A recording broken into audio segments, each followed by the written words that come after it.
Welcome to the Upside Podcast, where we help you get unstuck in life and business by elevating your thinking and provoking meaningful change from the inside out.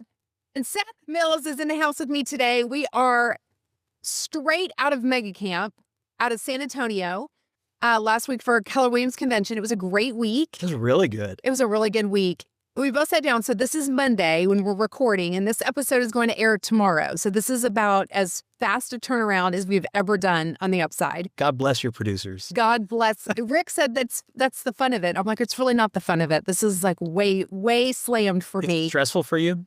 Not really stressful because he has to do all the hard part.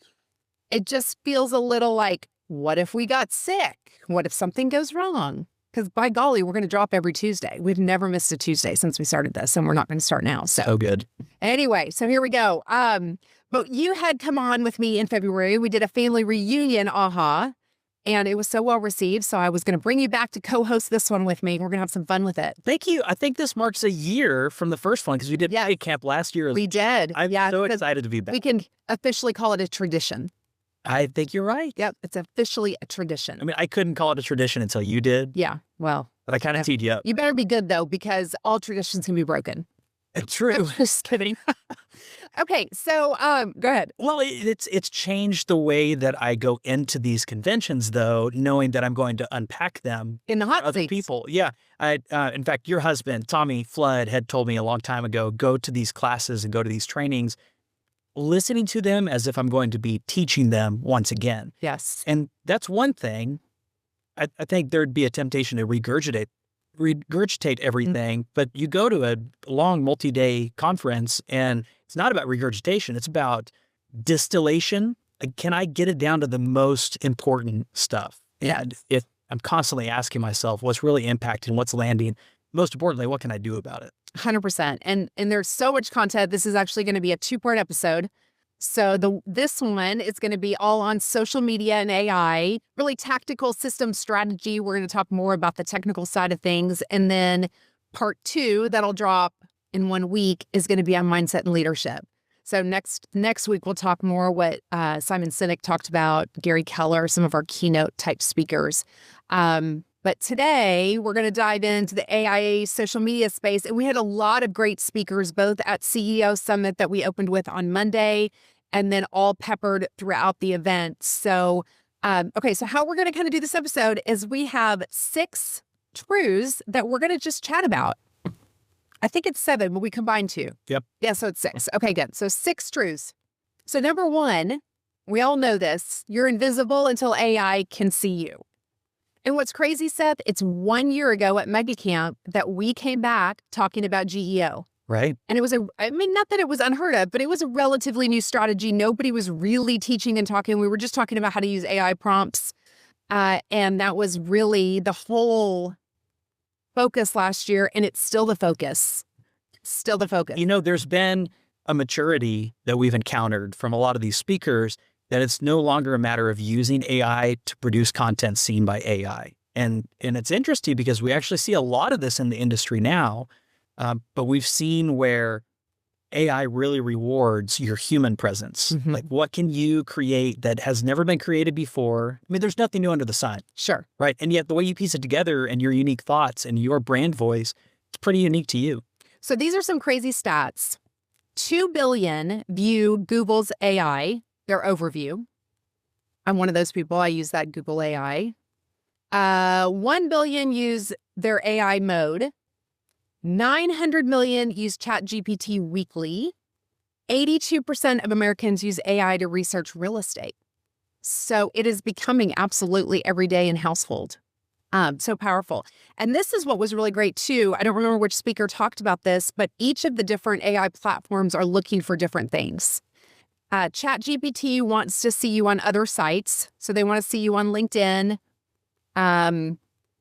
directories, reviews, right? For realtors, all of that makes a big difference on ChatGPT. Google and Gemini, they want to see you on their own stuff, your business profile, and then YouTube.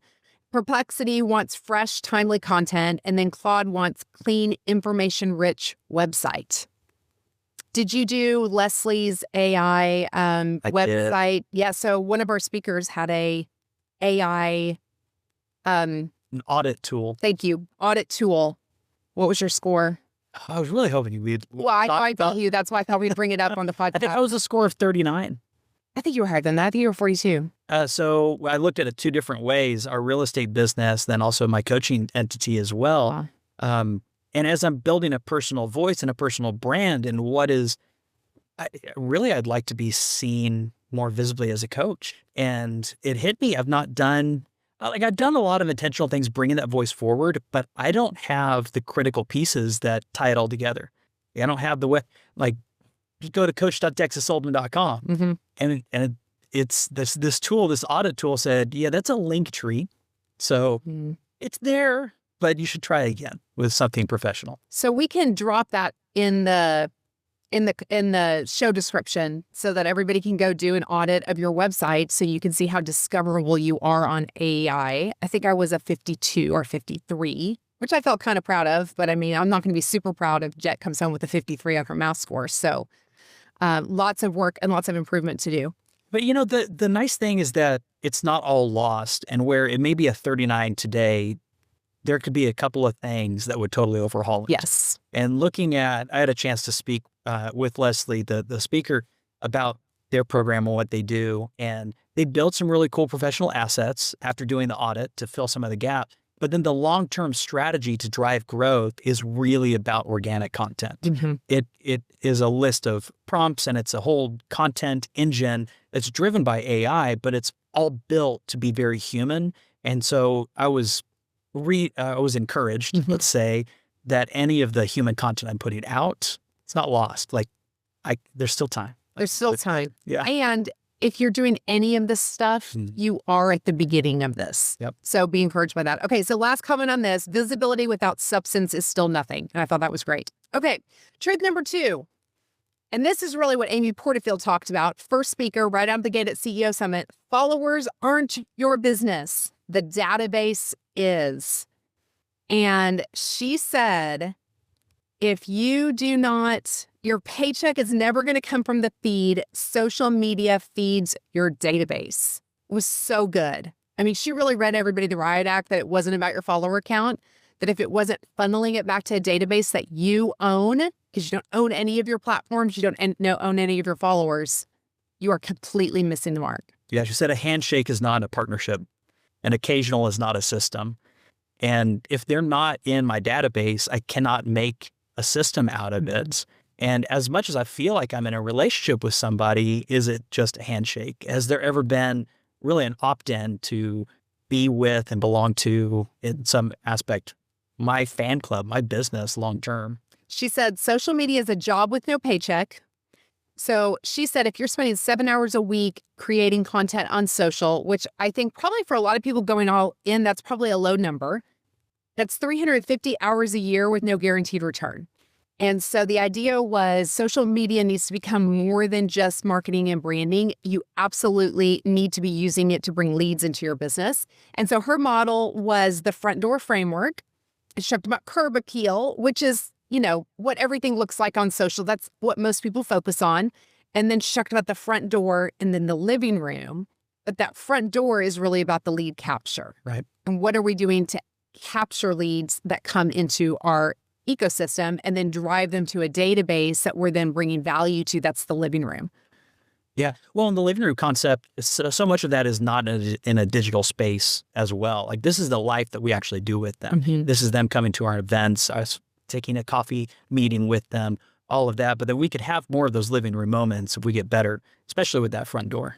So I signed up for ManyChat. Yeah. Just as a one act of creating a front door funnel. Can I ask then, what's the people should text what? Let's say, yeah. So on this episode, they're gonna comment, aha. Okay. Aha. Aha. So I'm just kind of experimenting around with it, trying to determine, how much of that automation I want to do. All of it's not completely necessary at this point, but one of the big takeaways I had there was if you're setting up ManyChats, to do all the misspellings and all the different, like if you think people are going to spell it 10 different ways, right, set it all up. Set it all up. Do you have it set up to where when you get new followers, it automatically DMs them? I don't.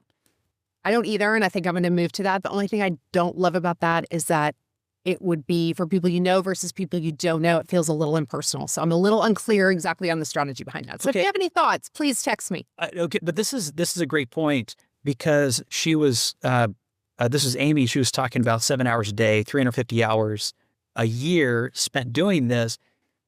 There was a large discomfort in the room because a lot of people weren't even using that 7 hours a week producing. They were consuming. And so there's a big shift to, will you choose to produce? So are you willing to commit to creating automated workflows? And then once you do, then can you optimize it? Right. Which I know we're kind of getting ahead of ourselves, but make it work better, then make it bigger. Mm-hmm. Ultimately, you just have to start though. Yep. Okay. Number 3, own a lane, not the whole internet. Specificity, that's a hard word to say, converts. Specificity converts. So there was a lot of conversation about not only twofold on that, on choosing a lane, picking just a couple of platforms, which goes a little bit against what Gary Vee said from the stage at Family Reunion, which is do them all. And again, people have to start somewhere. And they talk about going deep first before you go super wide, but then also choosing your messaging and your lane and your avatar customer. I think it matches with Gary Vee because he talks about doing all these different things so you can go really deep in specific stuff. If his channel as a Jets fan is what it's about, he's going really deep with Jets vertical. Yeah. So it's something he's passionate about already. He just created that additional breadth.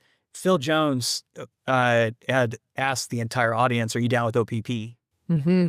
And all the millennials and the extras in the room was like, "Where are we going with this?" But other people fall in love with other people's problems. Yes. And it isn't a matter of the solutions. It's a matter of the problems. He's committed to obsessing over the problems that people have because if you can understand and relate and you're empathetic to that, one, you're going to come up with better solutions. And it's about that problem. It's not about your own solution. And this is not a tool looking for a job. This is what's the right tool for this job that needs to get done. So I think it was Phil that said this, but I could be wrong and misquoting this. But talking to everyone equates talking to no one. Mm-hmm. And the idea that different people have different problems, but if you don't want somebody to think that sounds like somebody like me, you want somebody to be so zeroed in. That's me. You're talking exactly to me. You're hitting me exactly where it hurts. You're talking to my problem so that somebody can see that you are the solution to this specific problem that they have. Yeah. I thought that was really good. Competition shrinks as specificity increases. That's so good. Sheehan's wall that Roy Maiden talked about, right? Yeah. That you just hit that one area. Phil Jones said, please, pretty please. There's a lot of please. Might maybe a cherry on top. Just creating random acts of content and instead start creating answers to the problems that exist inside the world of people that you care about. So that was the first thing, is that you care about them. And then we obsess with their problems and then we create solutions. But he talked about this drowning metaphor, which I'd never heard it this way. And I think it was so good. He had this whole hierarchy of different levels of needs. And what is an immediate need? Like, you cannot think of anything else because unless this is solved. So for the person drowning, they don't need to know to swim. They need something to float on. Right. Once it's a little too late for swimming lessons at that point. It's too late. Yeah. And that's an aspirational goal or an aspirational need. Right. I wish I had the ability to focus on that need. Right now, I just need to float. And so once I float, then I can look at, okay, can I see where I can go ashore? And then once I'm ashore, then I can go take swimming lessons and practice. And then I could, all the rest of that. But it isn't a matter of only solving immediate needs. And maybe this is used in a sales funnel where we can bring people in and address all those different, but also we're going to meet people at different stages in different conversations. And that, if we're obsessed over them, we'll understand what need they're feeling in that moment. We can have a solution for it. I think that, okay, I'm going to say that because that actually goes into another point. Okay, moving on. Number 4, systems do the heavy lifting so that you can show up consistently. John Lee on AI, I was sitting there thinking, I don't think I'm smart enough for this one. It was a little bit over my head. I mean, it was deep, in my opinion. He was just kind of all over the place, but really, really good talking about systematizing and automating AI. Give me some thoughts on that. Well, even for John, John's clearly a super smart guy, but John Lee's probably not smart enough for that conversation even. And I think that's the point. Having access to agentic AI, an AI that will go and do things for you, that's what will allow you to piece together a system. You can go and accomplish something you're already doing faster with the help of AI, but how can you go do other things while AI does it for you? That's the next step. So he talks about using it as a teammate and not simply as a tool. He talks about MCP, Model Context Protocol, and we'll hear more about MCPs. Personally, I think that we're going to get past the terminology pretty quickly and just look at what it's doing for us. But it's the idea that an AI agent can go and have a connection directly with another tool, where if it knows what kind of output, what kind of outcome, what kind of activities you would normally do, that AI agent will go and do it for you. The entire internet has been rewritten. Google, I don't know, just a couple months ago came out with the next iteration. And now all the websites, web developers have the ability to build buttons that AI can find. It's no matter, look at the pixels, count 32 over and 72 down. It's a look for the start button on this page, and it can go and press it. Well, what's crazy is if you think about the organizational model for the millionaire real estate agent in our industry and world, and really probably for any organizational model in anyone's business, it's changing because some of those people are going to be AI people, AI bots, essentially, that will free our humans up to do different kind of work and more human to human work. So our coaching department through Nexus Coaching, which is so exciting, we now have Amplify AI, and it's going to be an entire coaching division that are going to build out the AI systems for agents so that they don't have to figure this all out and do it on their own. It's so cool. And it's not prescriptive from the beginning. It's very consultative. That's right. How do you operate? What do you look to accomplish? And then AI learns how that agent operates and designs custom solutions for that business. All alongside of a coach. So coaching for years has been create and build systems and help you figure out what systems you need to build. And then the coach says, go do it. Good luck. Go hire somebody. Good luck. And so this is actually going to be building those things out, which is so incredibly also exciting. Keep learning. Also keep generating leads. Also keep following up with those leads. 100%. Also love on your family. Also. Yeah. Also all the things. Okay. Number 5, timing and delivery matter more than content quality. So this was really interesting. So Phil Jones was talking about the idea of how we deliver a message being so key and so important and the timing of it. And he gave the example of if you tell your kid to go clean their room and you just yell up the stairs, Jillian, go clean your room, which would definitely be the child that I would have to ask to do that. Versus, he said, you get them in a car, which is, a closed environment. They literally cannot escape. You lock the doors, you go 60 miles an hour, and you have a conversation with them in a safe space like that, whether it's about cleaning their room or anything, any kind of serious conversation. But how and when we do the conversations matter so much. We put so much focus on the mode that we communicate and the message, like what's the content channel and what are the words that we're using. So to see him back up and say, look, when in life, when in your day, what are the surroundings? And it was cool to hear him unpack how he was working with young people as well, trying to deliver really tough news or apologies that didn't seem to land. It was like a 7th grader trying to apologize to his dad. It was heavily critical. And it was great to hear somebody that felt like they had absolutely no power somehow regain some sense of control with like self-autonomy control, but then also control and influence over that relationship by using this simple, well, when could you, how could you, this impossibility or possibility thinking rather. It was so cool.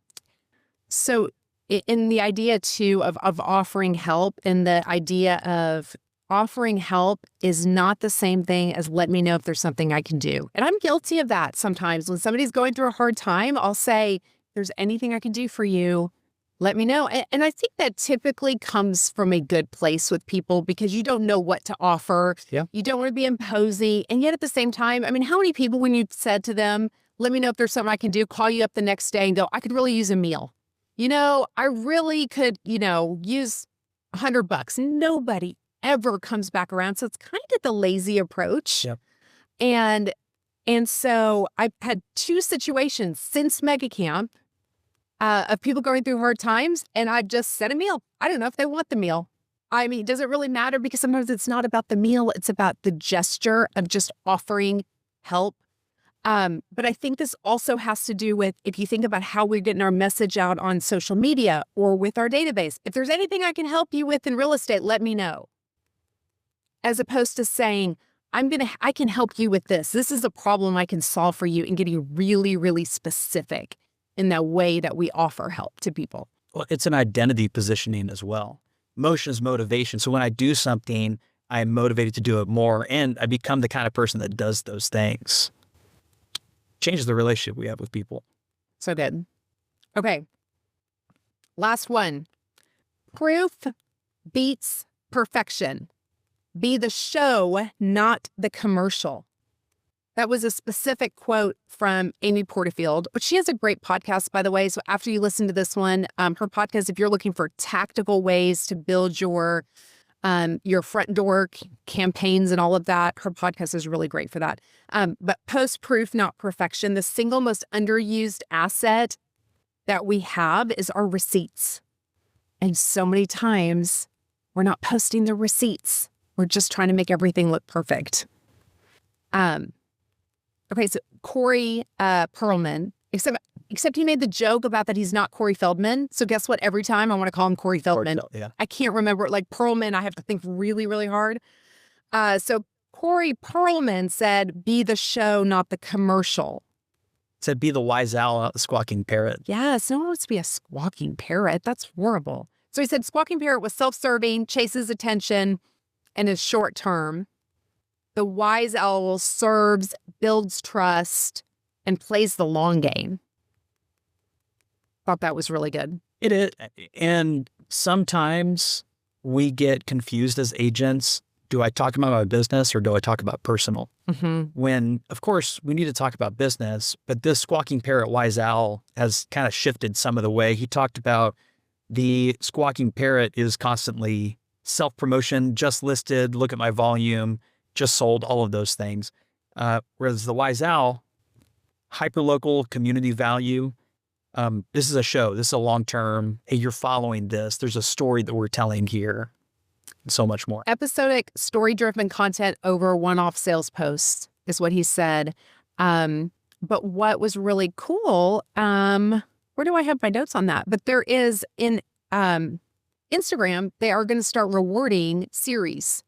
So if you're posting series or if you're not, that is a great thing to start because they're changing, I think, how those are going to post and then how those are going to be rewarded in the algorithm. Okay, so real time. Yesterday, I was looking at some reels. I found a comedian. I thought he was hilarious. It was a quick snippet, a few more swipes, and he's wearing the same clothes on the same stage, talking about something different. Like, oh, this is neat. And I found another one. And so like after the 5th or 6th one from seems like the same special, I go to YouTube and I'm like, oh, Jocelyn's going to really appreciate, my wife will really appreciate this as well. And so I pulled it up and I played his 47-minute special on the TV in our home. And that is a YouTube play. That is a subscription that he would not have received from me had I not seen the episodic content. And Instagram was so good about delivering the next one, the next one, the next one. Got excited for what we could do with this. I mean, you could slice this up and do a small piece on each of these truths. Exactly. Good stuff. Good stuff coming. Okay. So anyways, all that to sum up, any big final thoughts on, there was so much content in all of this. What's just like the sum it up? What does everybody need to do? Good. So I'll give you one thing that I haven't done, one thing that I have done. Okay. I really liked Amy Porterfield's tiny offer, the $27 pre-qualifier. Yes. So good. So she's talking about proof beats perfection, how often our highly polished content is, it creates a division. It breaks down trust. It causes people to ask questions before they ever get engaged, whereas real, raw, authentic stuff. So can you provide, just kind of connect some of the dots, can you provide a solution for someone that for a small cost, they have to show earnest intent to capture that solution, but it's approachable for anybody? And maybe the first $27 offer doesn't do anything. Well, no big deal. Create another. Yeah. You haven't lost anything. Yep. Stronger lead. And yeah, you have nothing to lose. Yeah. That's good. Whisper flow. Mm-hmm. John Lee talked about this. And anyhow, I heard from a couple of people, they're interacting with AI in a whole new way. So I use Gemini, and I love hitting the little microphone button and talking to it. It's pretty good with voice dictation. Whisper Flow is an app that works on any of my programs, and it is so much better. The reason sometimes I wouldn't use voice dictation is because it wouldn't break into new paragraphs, it wouldn't number or bullet point. And some of these things are important in AI prompting. It really changes the quality of the output that you get. Well, Whisper Flow does all of that. It is so organic. It's so natural. I am certain that I've saved time. I'm multiplying time by getting the quality that I would by typing, but at the speed of speaking. Whisper Flow. Yep. I downloaded. I've done nothing with it. So that's my cue. There you go. Okay. I love it. All right. Well, thank you everybody for tuning in. We would love to hear your biggest ahas from MegaCamp, and be sure you tune in next week for part 2. And we're going to talk leadership mindset, all the favorite things that we typically talk about here on the Upside. But as always, remember, when you're investing in your growth every single day, it will yield you great returns. Don't forget to smash that subscribe button on YouTube, and we will see you on the Upside.